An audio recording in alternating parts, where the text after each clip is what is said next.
दशहरा त्यौहार में 1100 करोड़ रुपए की शराब फरोख्त। दशहरा त्यौहार के पस मंज़र में रिकॉर्ड तादाद में शराब फरोख्त हुई। सिर्फ 10 दिन में शराबियों ने 1100 करोड़ रुपए की शराब पी ली।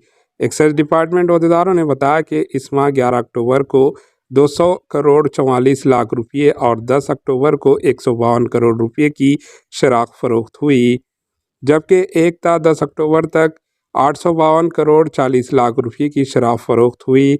शराब की दुकानात के साथ पब्स में शराब फरोख्त की गई, जिससे सरकारी ख़जाने को भारी आमदनी हुई। हमेशा की तरह शराब की फ़रोख्त में ज़िले हैदराबाद सरफहरिस्त रहा।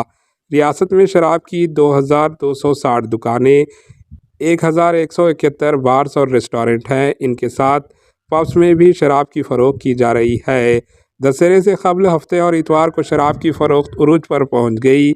एक्साइज के अहदेदारों का कहना है कि अक्टूबर के आगाज़ से 11 अक्टूबर तक 1100 करोड़ रुपए की शराब के 10,44,000 केसेस फ़रोख्त हुए, जबकि 30 सितंबर तक 2,838 करोड़ रुपए की शराब फ़रोख्त की गई।